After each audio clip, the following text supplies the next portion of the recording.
Assalamualaikum warahmatullahi wabarakatuh. Kami di sini akan menjelaskan hasil karya kami yaitu struk apotek basis data. Nah, sebelum lanjut kita akan berterima kasih dulu kepada dosen pengampu yaitu Bapak Moch Irwan Hermanto, Skom Mkom. Nah, sebelum lanjut kita perkenalan dulu nih. Nah, perkenalkan nama saya Ikhwan Age Maulana. Nama saya Siti Sarano Rohma dan satu lagi yaitu Nopi Alpania. Nah, untuk materi pertama akan disampaikan oleh Nopi Alpania. Studi kasus identifikasi data berdasarkan struktur identifikasi identitas yang terlibat menyusun identitas secara lengkap, analis berhubungan antara identitas identification, diagram transformasi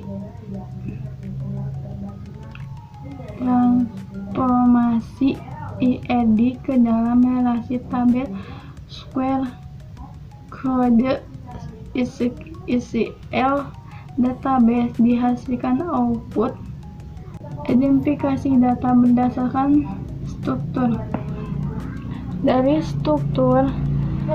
struktur pembelian di apotek hebat berikut data yang dapat diidentifikasi. Nama klinik apotek hebat, alamat klinik Jalan Anggrek, nomor 9 Setiabudi Jalan, nomor telepon 0021 112 34 5678, tanggal dan waktu transaksi 01/09/2018 2028, operator kasis administrasi, nomor stuk A18090901, data obat Milanta 150 ml Rp 30 500, Panadon hijau Rp 9.700, Stapramina 60 ml Rp 29.900, total Rp 74.600, tunai 74.400, kembalian 0. Identifikasi identitas yang terlibat berdasarkan data yang ada pada struktur identitas yang terlibat di antara adalah apotek, transaksi, kasir, obat, detail transaksi. Nah, tadi kan teman saya sudah menjelaskan tentang studi kasusnya sama identitas data dan identitas entitasnya. Nah, selanjutnya akan dijelaskan oleh teman saya satu lagi yaitu Siti Sarano Rohmah. Nah, pada slide ini saya akan menjelaskan mengenai identifikasi atribut dari setiap entitas yang ada dalam sistem apotek. Yang pertama ada entitas apotek, di mana entitas apotek memiliki atribut seperti ID apotek, nama klinik, alamat, dan nomor telepon. Lalu yang ketiga ada entitas kasir, di mana entitas kasir mencakup tentang ID obat, nama obat, ukuran, harga, dan harga persatuan, yang dimana mempresentasikan informasi lengkap terkait produk obat. Lalu yang keempat ada entitas obat, di mana entitas ini menyimpan informasi seperti ID transaksi, tanggal waktu transaksi terjadi, lalu ada ID kasir, total harga, tunai yang dibayar, serta kembalian. Lalu terakhir ada entitas detail transaksi, di mana ia mencakup tentang ID detail, ID transaksi, dan ID obat sebagai relasi ke entitas lain. Lalu ada jumlah dan subtotal yang menjelaskan di mana detail pembelian secara spesifik. Tujuan dari identifikasi atribut ini juga ialah untuk memastikan setiap data terekam secara jelas, terstruktur, dan mempermudah proses analisis serta pembuatan basis data ke depannya. Lalu, yang kedua ada entitas transaksi, di mana entitas transaksi berisi ID kasir, di mana ID kasir itu merupakan yang bertanggung jawab. Lalu kedua ada nama kasir untuk mengidentifikasi personal. Lalu pada bagian ini penyusunan entitas secara lengkap. Kami di sini menyusun semua entitas yang terlibat dalam sistem secara lengkap. Berikut dengan atribut kunci primary key dan kunci tamu atau foreign key untuk mengabarkan relasi antar entitas. Yang pertama ada entitas apotek, di mana entitas apotek memiliki ID apotek sebagai primary key, lalu ada nama klinik, alamat, dan nomor telepon. Yang kedua ada entitas kasir, terdiri dari ID kasir sebagai primary key dan nama kasir. Lalu yang ketiga ada entitas obat, di mana ia mencakup ID obat sebagai primary key, nama obat, ukuran, serta harga satuan. Lalu yang keempat ada entitas transaksi. Ia memiliki ID transaksi sebagai primary key, tanggal waktu transaksi, ID kasir sebagai foreign key untuk menghubungkan dengan entitas kasir, total, tunai, dan kembalian. Lalu yang terakhir ada entitas detail transaksi, di mana ia berfungsi sebagai penghubung antara transaksi dan obat dengan atribut ID detail sebagai primary key, lalu ada ID transaksi dan ID obat sebagai foreign key, lalu serta jumlah dan subtotal. Dengan struktur ini kita dapat melihat bagaimana sih masing-masing entitas saling terhubung dan berperan dengan penting dalam alur sistem yang dirancang. Selanjutnya kita masuk nih ke tahap analisis hubungan antar entitas. Pada sistem ini setiap entitas saling terhubung untuk membentuk satu alur proses transaksi yang utuh dan terstruktur. Berikut penjelasannya. Apotek memiliki transaksi, di mana relasi ini menunjukkan bahwa satu apotek dapat memiliki atau mencatat banyak transaksi pembelian obat. Jenis relasi ini merupakan one to many atau satu apotek dapat memiliki banyak transaksi.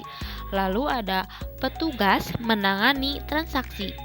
Relasi ini juga menunjukkan bahwa satu petugas atau kasir dapat melayani atau menangani lebih dari satu transaksi penjualan. Jenis relasi ini termasuk kepada one to many atau satu petugas dapat melayani banyak transaksi. Lalu ada transaksi memiliki detail transaksi, di mana relasi ini menunjukkan bahwa satu transaksi dapat memiliki beberapa item obat yang tercatat dalam satu tabel detail transaksi. Jenis relasi ini merupakan one to many atau satu transaksi memiliki banyak detail transaksi. Oke, di slide selanjutnya ada visualisasi dari keseluruhan sistem dalam bentuk Entity Relation Diagram atau kita sebut dengan IRD. Diagram ini menyatukan semua entitas yang telah kita bahas sebelumnya dan menggambarkan relasi antar entitas secara jelas dan terstruktur. Melalui IRD ini juga kita bisa melihat nih hubungan antar entitas yang sebagian besar bersifat one to many ditunjukkan dengan simbol garis bercabang seperti dari transaksi ke detail transaksi, dari petugas ke transaksi. Dengan desain IRD seperti ini, sistem database akan lebih mudah dikembangkan, dikelola, dan diintegrasikan ke dalam aplikasi nantinya. Oke, ini setelah kita membuat Entity Relation Diagram atau IRD, mungkin langkah selanjutnya kita adalah melakukan transformasi IRD ke dalam bentuk relasi tabel. Transformasi ini juga bertujuan nih agar sistem database yang dirancang agar dapat diimplementasikan secara langsung dalam bentuk tabel di dalam DBMS atau juga disebut dengan Database Management System.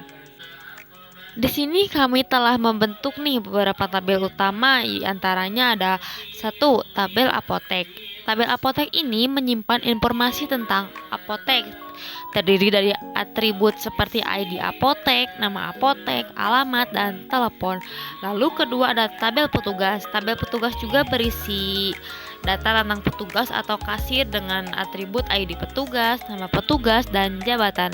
Lalu ada tabel produk, di mana tabel produk ini juga menyimpan daftar produk atau obat yang tersedia seperti ID produk, nama produk, harga satuan, dan satuan. Lalu ada tabel transaksi, di mana tabel transaksi ini mencatat setiap transaksi yang terjadi. Atributnya mencakup ID transaksi, tanggal, waktu, total, tunai, kembalian, serta relasi dengan ID petugas dan ID apotek. Lalu yang terakhir ada tabel detail transaksi, di mana menunjukkan sebuah rincian dari setiap transaksi, yaitu produk apa sih yang dibeli. Tabel ini juga berisi tentang ID detail, ID transaksi, ID produk, jumlah, dan subtotal. Mungkin melalui transformasi ini, setiap entitas dan relasi dari ERD telah direpresentasikan secara nyata dalam bentuk tabel relasional, sehingga siap digunakan nih untuk pengolahan data di sistem database yang sebenarnya. Yang selanjutnya akan dijelaskan oleh saya sendiri. Nah, ini access kode SQL database. Nah, ini langkah-langkah untuk cara membuat tabel. Nah, yang pertama tuh tinggal create table, misalnya apotek dengan ID apotek sebagai primary key dengan tipe data integer.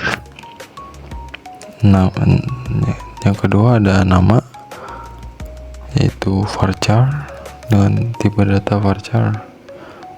Nah, di kolom selanjutnya ada alamat dengan tipe data varchar, ininya 20 maksnya.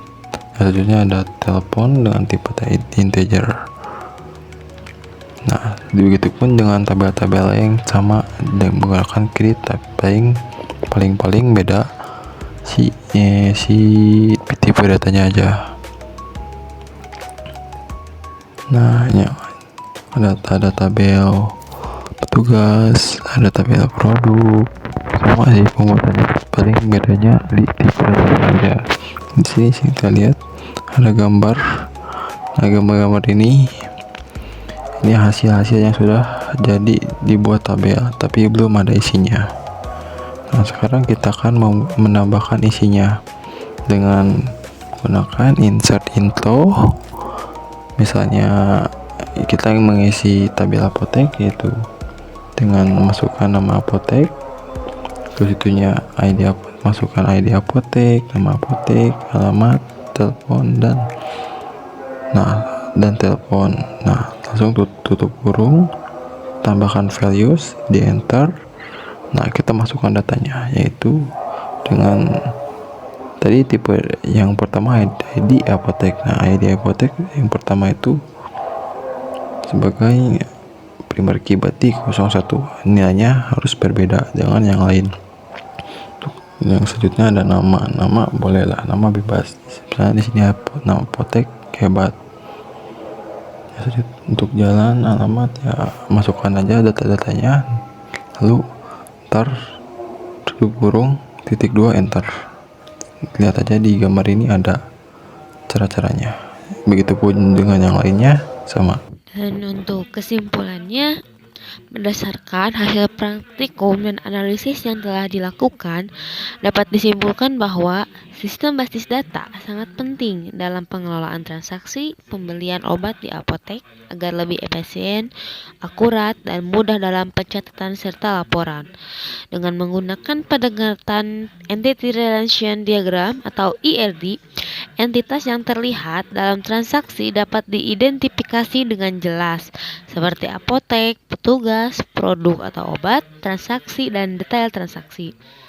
Relasi antar entitas dapat dirancang secara logis menggunakan model relasional dan kemudian ditransformasikan ke dalam bentuk tabel SQL. Penerapan struktur query language atau SQL mempermudah proses pembuatan database pengisian data serta pengambilan laporan transaksi melalui perintah select dan join. Pembuatan sistem database sederhana seperti ini dapat menjadi dasar bagi pengembangan sistem informasi yang lebih kompleks dan terintegrasi di masa depan. Demikian presentasi yang dapat kami sampaikan mengenai database apotek. Kami menyadari bahwa masih banyak kekurangan dalam penyampaian, oleh karena itu saya ucapkan terima kasih. Assalamualaikum warahmatullahi wabarakatuh.